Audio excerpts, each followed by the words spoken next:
Everyone welcome to AK learning. मैं अभय त्रिपाठी आपका स्वागत करता हूं एके लर्निंग पे। आज हम पॉलिटी में करेंगे भारत का सर्वोच्च न्यायालय। ठीक है, भारत के सर्वोच्च न्यायालय के बारे में हम आज जानेंगे। ये बेसिक इंट्रोडक्शन एंड कुछ क्वेश्चंस हैं, इंपॉर्टेंट प्रीवियस ईयर क्वेश्चंस हैं, तो देखते हैं। आप सभी को पता होगा भारत का सर्वोच्च न्यायालय कहाँ पे अभी स्थित है वर्तमान में। कहाँ पे है? दिल्ली में है। ठीक है भाई, अब इसकी हिस्ट्री के बारे में जानते हैं कि ये सर्वोच्च न्यायालय कैसे अपने एग्जिट कब आया ये, ठीक है, और कैसे आया, कब स्थापना हुई।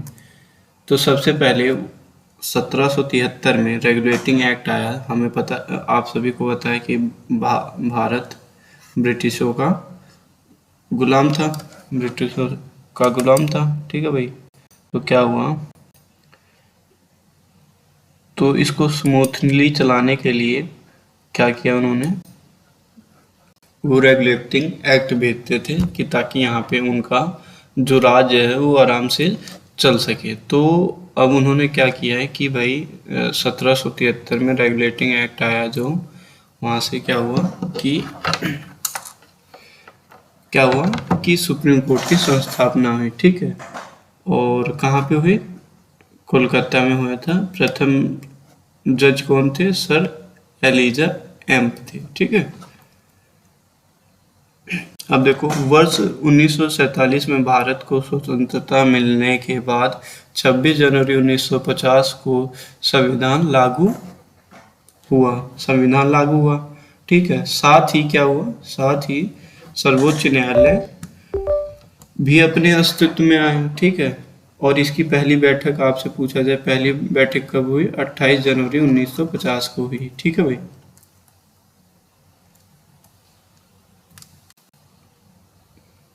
अब आपसे पूछा जाए कि ये कौन से संविधान के कौन से भाग में है? 5वें भाग में है, और अनुच्छेद 124 से लेके 147 तक सर्वोच्च न्यायालय के गठन कैसे बनता है, स्वतंत्रता, अधिकार क्षेत्र, उसमें क्या क्या अधिकार क्षेत्र हैं, क्या काम वो कर सकता है, क्या शक्तियां हैं, एवं प्रतिक्रियाओं के संबंधित है। ठीक है, प्रतिक्रियाओं से संबंधित है, मतलब ये 124 से लेके 147 तक इसके बारे में दिया गया है। ठीक है,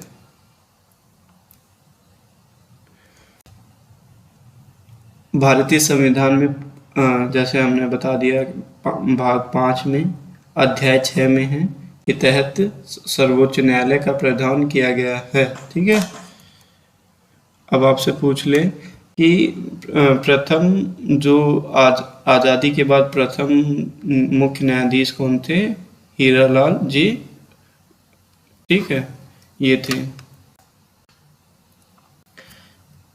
अब देखिए, अनुच्छेद 124 के तहत भारतीय संविधान में कहा गया है कि भारत का एक सर्वोच्च न्यायालय होगा जिसमें एक मुख्य न्यायाधीश, ठीक है, एक मुख्य न्यायाधीश और 7 अन्य न्यायाधीश, ठीक है, और इनके अलावा, ठीक है, इनसे ज़्यादा नहीं हो सकते।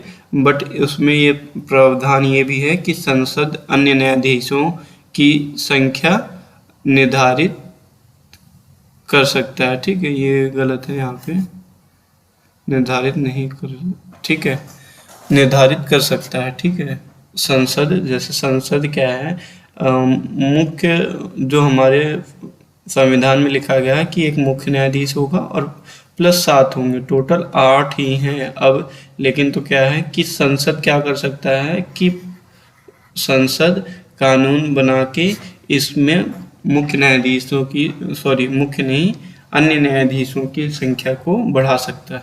ठीक है, वर्तमान में सर्वोच्च न्यायालय में 34 न्यायाधीश हैं। ठीक है, एक मुख्य न्यायाधीश, ठीक है, और 33 अन्य न्यायाधीश हैं। ठीक है भाई, देखो, न्यायाधीशों की योग्यता, न्यायाधीश बनने के लिए सर्वोच्च न्यायालय में क्या क्या उनकी योग्यता होनी चाहिए। ठीक है, निम्नलिखित हैं, देखिए कौन कौन से हैं। पहले तो भारत का नागरिक होना चाहिए। ठीक है, होने चाहिए। ठीक है, और उसके बाद क्या है, कम से कम 5 वर्ष के लिए किसी उच्चतम यानी कि हाई कोर्ट का न्यायाधीश होना चाहिए, ठीक है, एक या एक से अधिक में, ठीक है।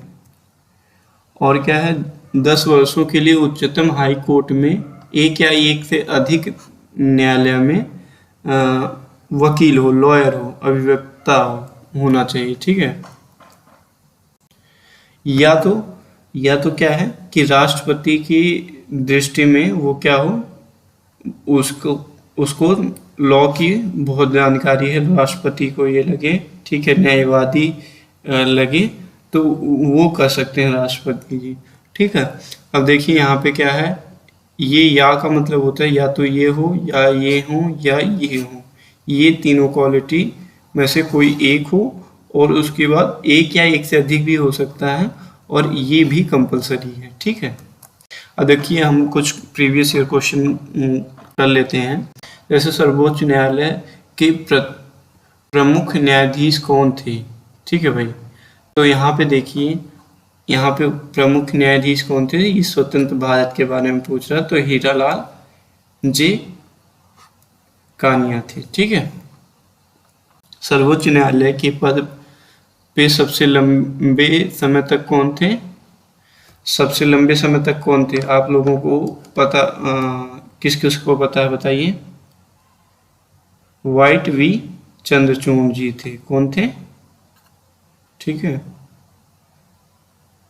सी ऑप्शन सही हो जाएगा। भारतीय संविधान के व्याख्याकर और संरक्षक कौन है, राष्ट्रपति हैं, संसद है, सर्वोच्च न्यायालय है, या कौन है। तो भारतीय संविधान का जो व्याख्याकर है वो सर्वोच्च न्यायालय है, कौन सा है, सर्वोच्च न्यायालय, ठीक है भाई। और ये बिल्कुल आसान सा क्वेश्चन है, भारतीय संविधान के किस भाग में संघीय न्यायपालिका का उल्लेख है, तो उल्लेख किसमें भाई, कौन से भाग में है, मैंने अभी आपको उसमें बताया था कौन से भाग में है भाई, कौन से भाग में है, देखो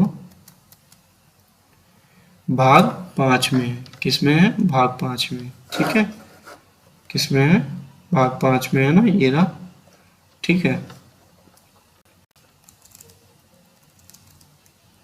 तो भाग 5 में, ठीक है। अगला क्वेश्चन देखते हैं हम, ठीक है।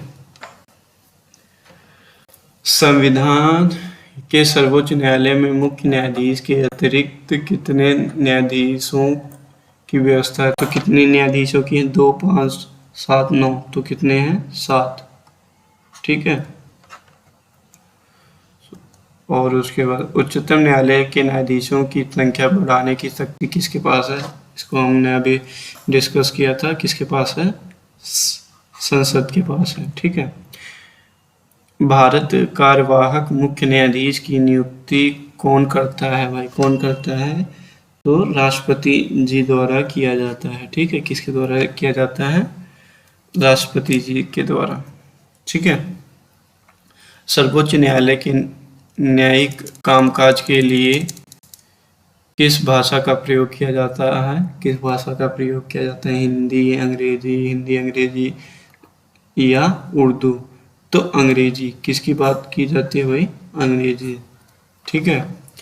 और इसके बाद ये दोनों क्वेश्चन जो 9th एंड 10th है, ये कन्फ्यूज़न हो जाता है, कन्फ्यूज़न हो जाता है बच्चों को, बट इसको देखो आप ऑप्शन के अकॉर्डिंग करो। जब आपका रेगुलेटिंग एक्ट अधिनियम 1773 है, तो आप इसको करोगे, सर्वप्रथम सर्वोच्च न्यायालय की स्थापना कब हुई, ठीक है, तो ये क्या हुआ, रेगुलेटिंग एक्ट अधिनियम, रेगुलेटिंग एक्ट या रेगुलेटिंग अधिनियम 1773। भारतीय सर्वोच्च न्यायालय की संस्थापना कब हुई, तो देखो यहाँ पे ऑप्शन के अकॉर्डिंग देखिए, इसमें क्या है, आपका क्या है, पहला ए ऑप्शन क्या है, 1950 के संसद के एक अधिनियम द्वारा, नहीं ये नहीं है, भारतीय अधिनियम जो था इसके द्वारा 1947 के, नहीं, क्या है ये, भारत सरकार अधिनियम 1935 से आया है, किसके?